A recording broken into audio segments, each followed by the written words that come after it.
CSA-SACA Dispute A new Memorandum of Understanding will not be in place by April 30th, when the current document expires. Copyright Getty An 11th hour agreement between Cricket South Africa and the South African Cricketers Association has prevented the country's players from going out of contract at the end of the month. Such a scenario appeared almost inevitable after the two associations traded blows through the media last week, but a constructive meeting on Wednesday, April 25th, gave birth to an interim agreement that has staved off the sort of crisis seen in Australia last year.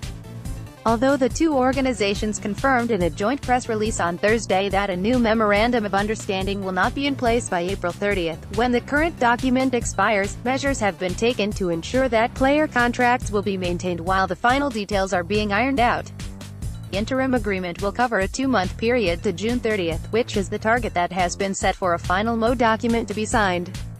Crucially, it appears that CSA's stance has eased. Last week, Acting Chief Executive Thabang Moro spoke of an intention to restructure these relationships that cover the employer-employee relationship, the collective bargaining relationship and the commercial relationship so that all of these relationships are regulated under separate agreements.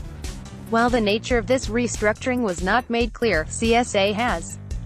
now committed to maintaining a revenue-sharing model with the players, offering a commercial rights agreement that is no less favorable to the players than those existing in the current commercial agreement, and has also said that many elements of the new MO will be similar to the previous one.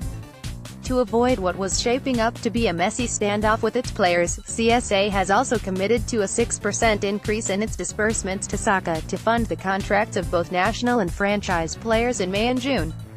This will not preclude additional increases when the MO is finalized. We're satisfied that this interim agreement addresses the uncertainty that has existed amongst players regarding the MO and their contracts, and it ensures that no national or franchise player in the system going forward is left without a contract come the 1st of May 2018, said SACA's chief executive, Tony Irish.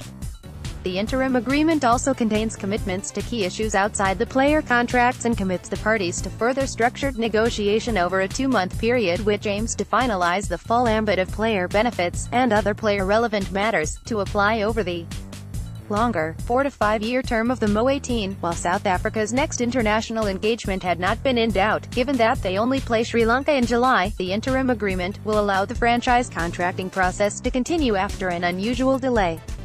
The hope is that it will also alleviate the building tension, which was only adding to the pressure on CSA as they deal with a host of sticky issues.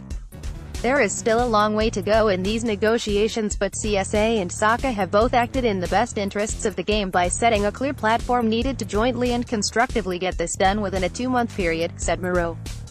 Copyright Crick Buzz from around the WEBCOMMENTS.